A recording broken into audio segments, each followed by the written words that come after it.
And there's our 5 seconds. Good, it's 5:30, committee of adjustment time.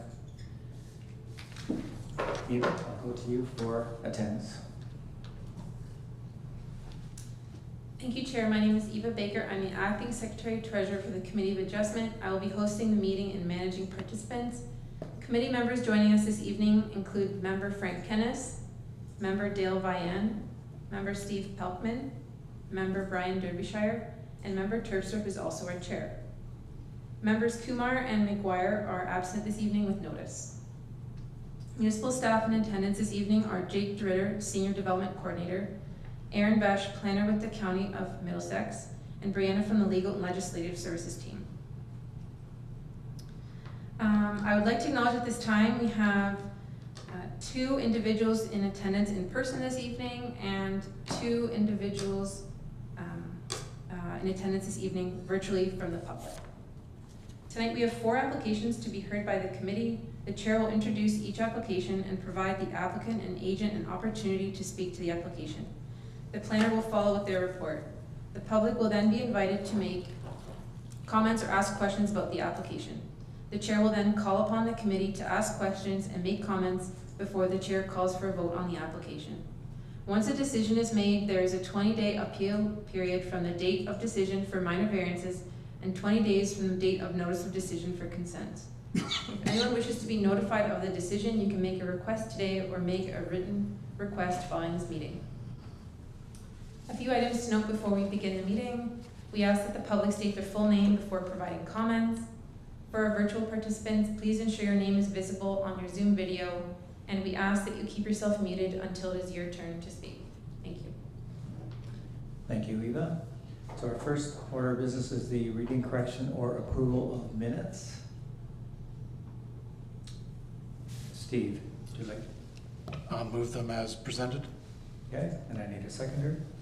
Brian? So that's moved. All in favor? There we go. So now it's done. Good. Also, a declaration of any pecuniary interest by the committee members. Seeing none. We're going right into submissions then. We have an application first off for minor variance at 2343 Wellington Street, Mount Bridges.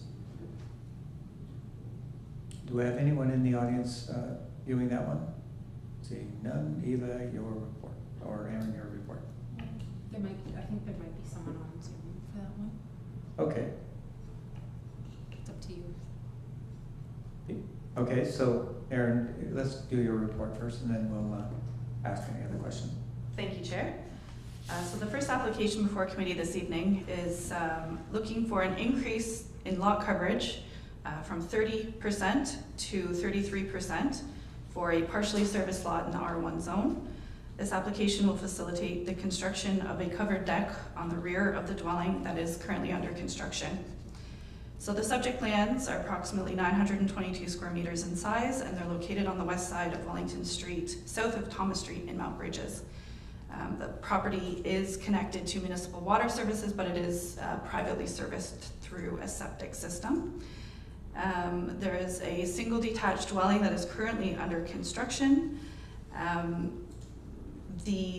Together the structures as they stand today, being the house and the attached garage, would result in a 29.9% lot coverage, whereas the addition of the covering over the deck would boost the lot coverage to 33%. So the application was circulated as per the requirements of the Planning Act. There were no comments or concerns from any of our internal departments or agencies, and no comments from the public were received. I analyzed the variance against the 4 tests, and I am satisfied that they have been met, in that the lot coverage is still, there's plenty of room for the septic system, there's plenty of room for amenity space, there's no drainage concerns, and the covered deck would meet all other provisions of the R1 zone. I did want to just note that the reason why the lot is subject to a 30% lot coverage versus the 40% that we mostly see in the R1 zone is because For a lot that requires a private septic system, you do need a larger lot size and more space to accommodate, obviously, the weeping bed and the tank and all of that. So my recommendation this evening is approval with no conditions. Thank you, Chair. Thank you, Erin. And is there someone on Skype on this one or on Zoom?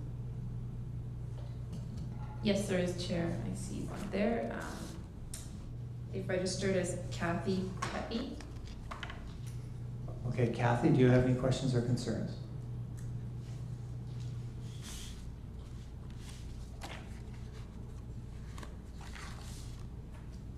No, hearing none, I'm going to then go to the committee.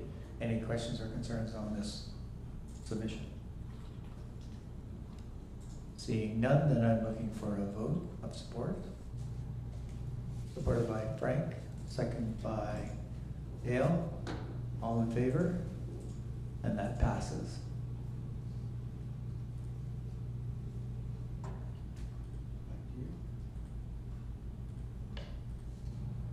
From today, the 20-day appeal period will begin. During this time, either the applicant or prescribed public body can appeal a decision made by the committee by making an application to the Ontario Land Tribunal.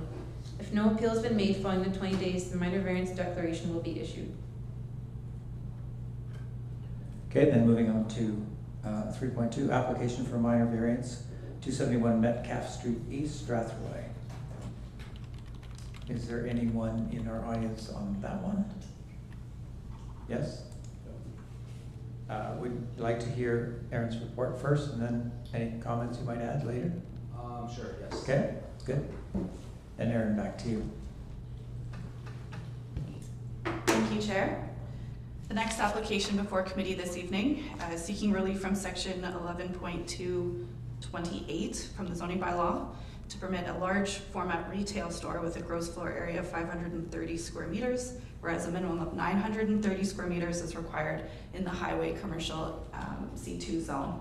So this application would allow a kitchen and bath showroom to operate out of an existing commercial building. So the structure itself is located, has frontage on 3 streets, Metcalf Street East, Front Street East, and East Center Street. So it's a bit of a unique orientation.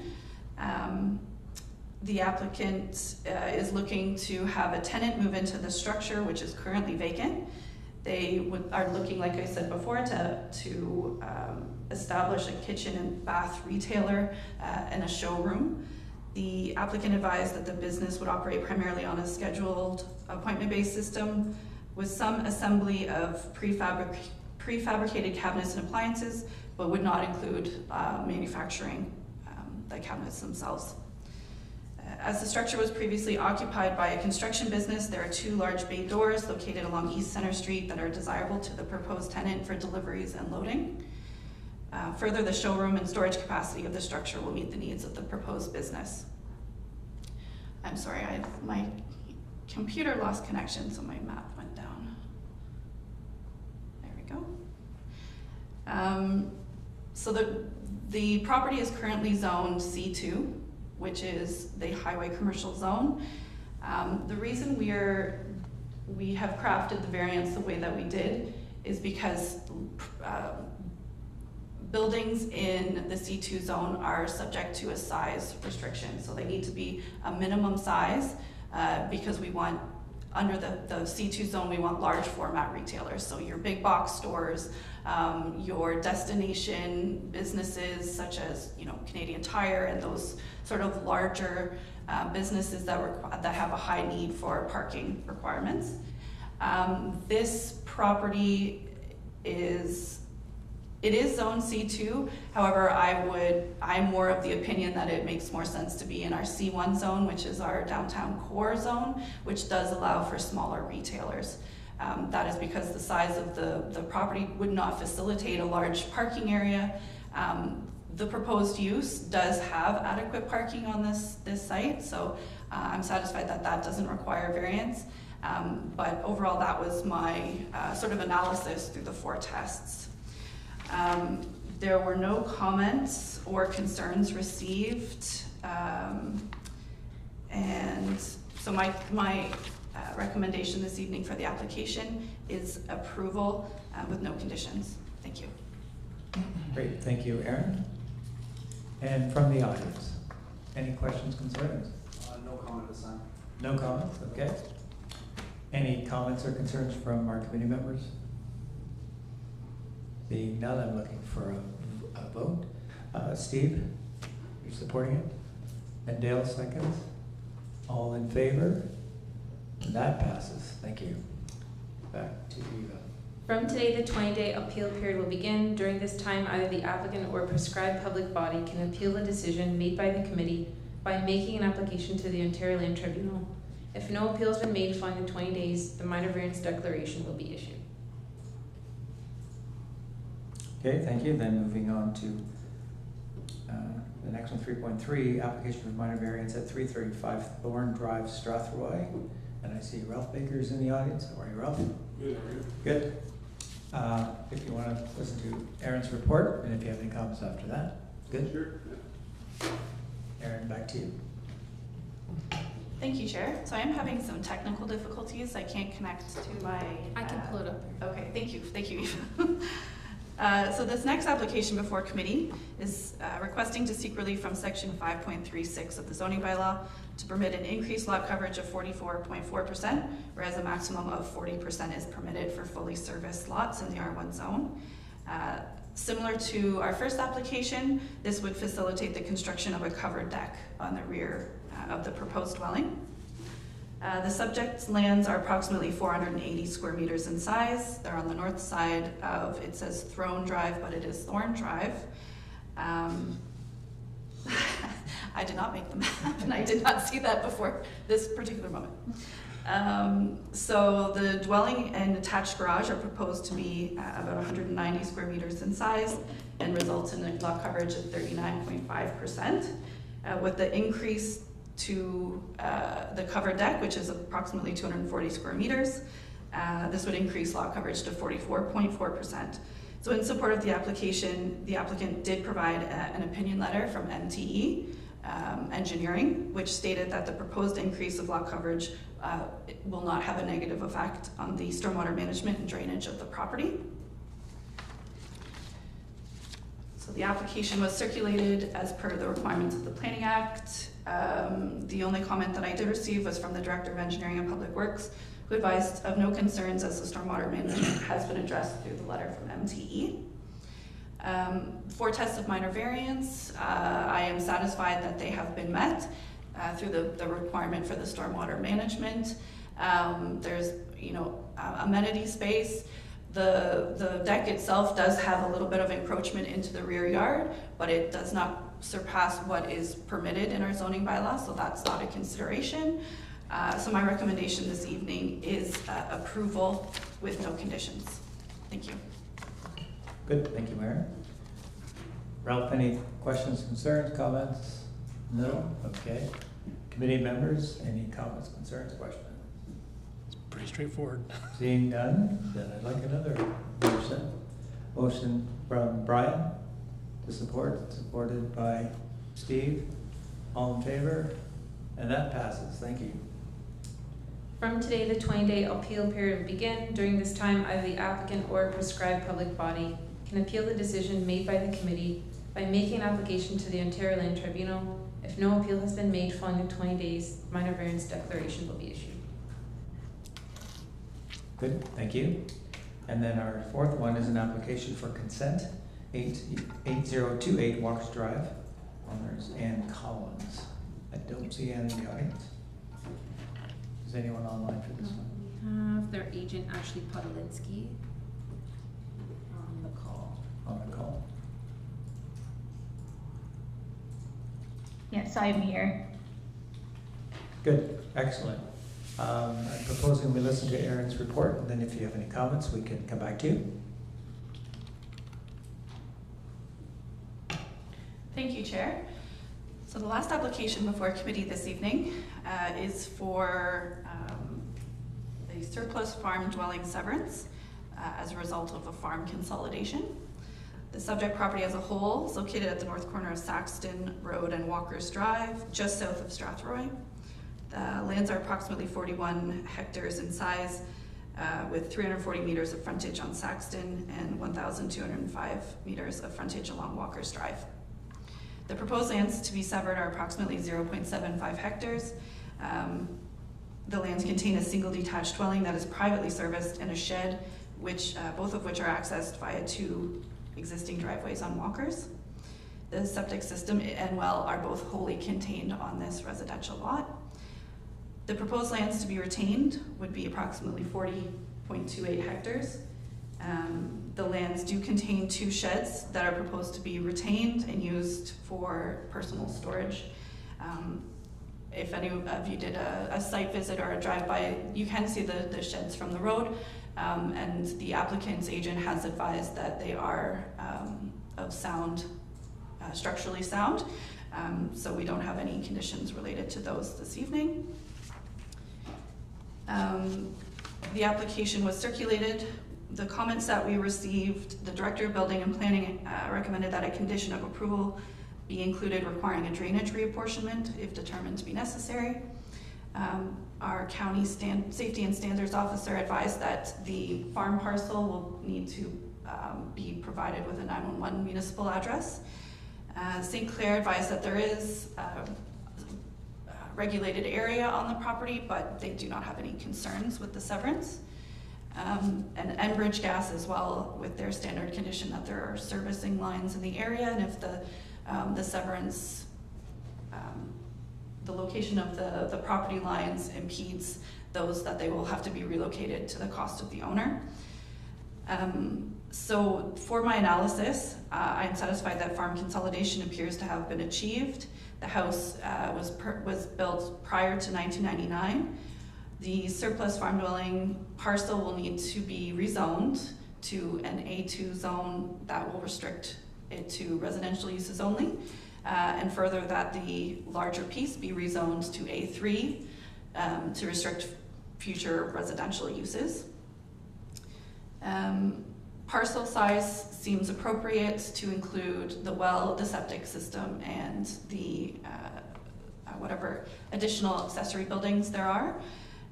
So my recommendation this evening is approval, subject to 11 conditions, and they are our standard surplus farm dwelling conditions, with which I know Ms. Podlinski is very familiar with, so I won't go through those this evening, but I am open to any questions if the committee has them. Thank you. Great, thank you, Erin. And do we have any questions from Ms. Podlinski? No, Erin covered everything, and I'm here to answer any questions that you may have. Okay, thank you. Committee members, any questions? Steve? Just for my own knowledge, is that lot not serviced by municipal water? I thought the municipal water went down that far.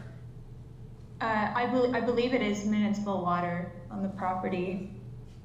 Not that it makes a difference, but I was just, when you said about that there was space for a well. It is municipal water. I just had to double check what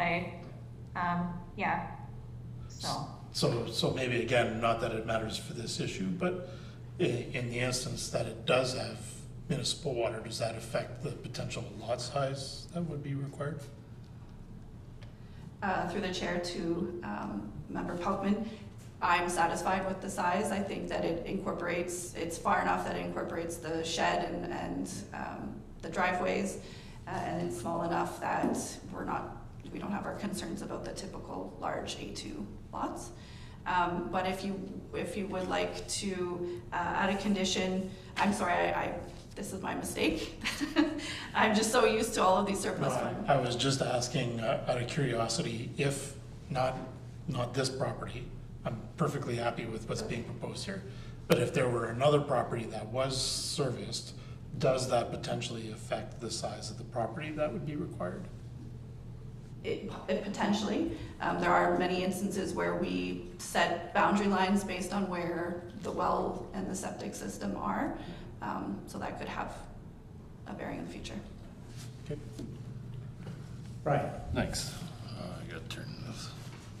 So mine's question, a little concern. The 1.5 hectares, or acres, I guess. My concern is, I know we turned it down to where it's a A2, but with the lot size, because we're not under an acre, right? We don't really have a lot of control about building size and that. When they go, if somebody were to buy it and say want to put a large drive shed on that, which could possibly serve as a somewhat commercial building, which wouldn't be registered commercial, but in looking at where we are and relevant to where the town is coming to, if someone's able to put, say, like an agricultural shed up there because of the size of the lot, are we then going to maybe have a problem with what could be developed around it in the future? Thanks. Through the chair to member Derbyshire, the standard for the 80% rule is 1 hectare. So this is 0.75 hectares, or yes, 0.75. So they are subject to the 80%. So we will have, or the town would have some say in that.